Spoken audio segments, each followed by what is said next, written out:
Good afternoon, ladies and gentlemen. Before I talk about the future of mobility, maybe you could humor me for a second. If you could just reflect with me, what does mobility mean to you? Personal mobility to each and every one of you in this room today. When I think of mobility, I think of the time I got my license to freedom. I think about independence, and I think about driving off from suburban Melbourne, which is where I was, into the city all by myself. Of course, in the context of Singapore, that's slightly different. I see a few Singaporean faces in the room, or residents of Singapore. How many Singaporeans do we have in the room? Okay. How many of you drove here today with your own car? So 10%. That is very reflective of the challenge that we have today, right here, right now. In an urban, dense, populated city like Singapore, with a prohibitive cost of ownership, but more importantly, a very smart public infrastructure and an active shared infrastructure, owning a car isn't as relevant. But that doesn't necessarily apply to suburban Melbourne. Before I talk about the future of mobility, I'd like to address this topic in four trends or four strategic pillars. And these are important pillars. Interestingly enough, these are also the pillars that EDB has focused on. These are also the strategic pillars for BMW as a company. We'll talk about autonomous driving. We'll talk about connected cars. We'll talk about electrification of drivetrains. And we'll talk about shared services and mobility. Talking about autonomous driving. Really, pieces of autonomous driving have been available in cars all over the years. So we've seen lane departure centers, park distance control. These are all really levels of autonomy that are coming into your car to make cars smarter, to reduce reliance on drivers. I mean, 94%, you've probably heard this statistic many times, but 94% of the road accidents in the United States today are caused by driver errors. And an interesting statistic for all of you, from 2014 to 2017, BMW measured about 1 million cars that we put out with all this technology, so park distance control, active braking, etc. And just over those 3 years, the accident rate by human error reduced by 40%. That's staggering. So safety, I think safety is something that will be addressed and continues to be addressed with levels of autonomy in cars. How far away are we from actually sitting in a car and letting it take control? Not very far under controlled situations. So today, in Singapore itself, there are test beds within satellite areas where you can actually sit behind the wheel of a car and not actively engage in driving. That's happening in several cities.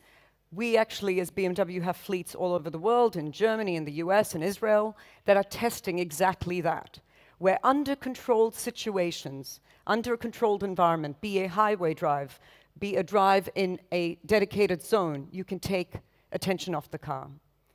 But how far are we from totally letting go? We talked about this a little bit last night as we were chatting. And my personal view is we're still quite a far way away.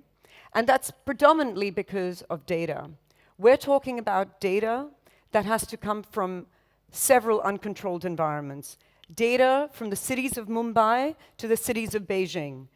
Totally uncontrolled factors, weather, and all the other liability that goes with it. And this is where I think government and infrastructure and policy is going to play a vital role going forward in orchestrating what will be the future of full autonomy. Let's change gears and talk about electrification. I think there's a lot of debate at the moment. Is it electrification? Is it combustion engines more efficient? Is it hydrogen? The goal is clear. We need to reduce emissions. We as an industry need to commit and are committed to reducing emissions to a cleaner environment.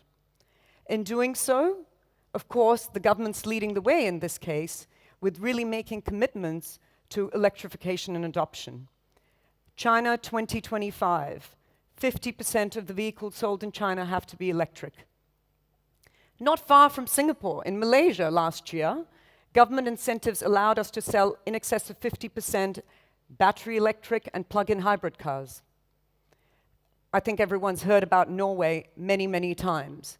It's been a huge initiative of the government to ensure that electric mobility and infrastructure development occurs. So electrification is here and now. And as a company, for example, we will bring 25 electric models on the road by the year 2023. That's happening. The difference is we're not only committed to electrification because we need to give consumers choice.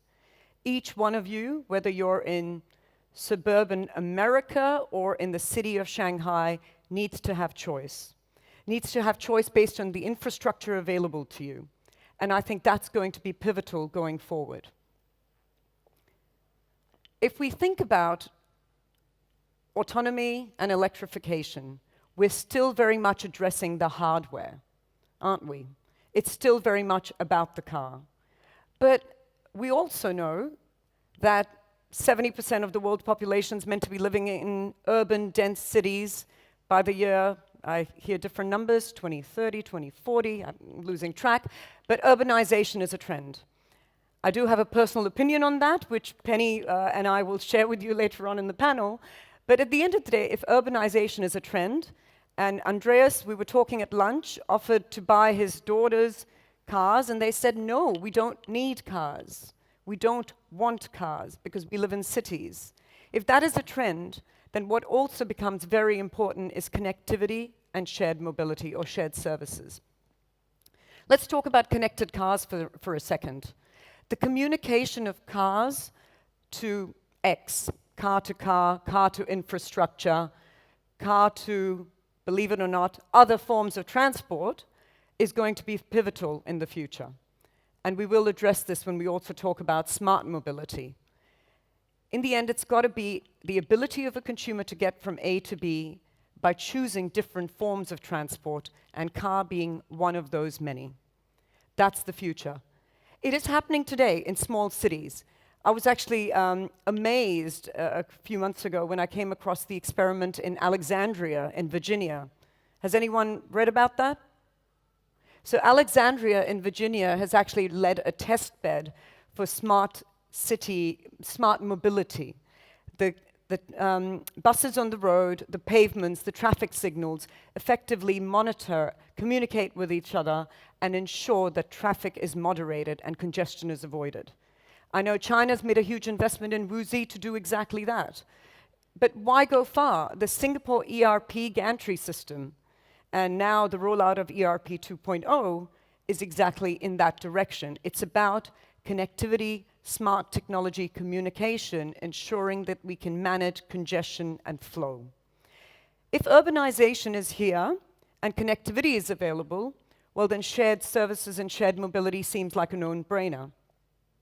It's funny to me when we think about owning a car to wanting to aspire to drive a BMW to now only wanting to access a car. A few months ago, we actually launched in Asia, in Singapore itself, the subscription, or I'd say the Netflix of car ownership. So you could actually get access to a BMW for a month, and that's it. It created a lot of buzz and actually created a lot of interest. One of the common questions was, why would you do it? Why would you do it in a country like Singapore? And I think the answer is, why wouldn't you? Singapore is the perfect test bed to allow customers like yourself to still experience a luxury car like a BMW when you want it and not have to deal with the ownership of that car throughout the year. So changing models is not just about owning, but more about usage. Traffic congestion, 40% of the traffic congestion that we have in cities today is actually caused by people looking for parking spaces. One would think smarter parking, smarter cars communicating with each other, ride-hailing, car sharing are exactly the trends where we need to be to avoid that congestion. In summary, I think the future for mobility is still very individual. It is going to depend on what you want, where you live, what that infrastructure dictates. I do believe that we as OEMs or as auto manufacturers have quite a leading edge when it comes to building hardware. We've seen many entrants try and break into this industry, more recently Dyson in Singapore, and many entrants leave. In the end, it's been very hard to deliver success in this industry. The value chain is complicated, and it is one that's been well established for many, many years. So auto manufacturers will have the edge when it comes to producing the hardware. But it's not just about the hardware in the future. The connectivity and the software is also going to be very important, which is where collaboration with various stakeholders, various innovators, various startups, people who might be right here in this room, is going to be absolutely critical. And it's got to be about working through those collaborations.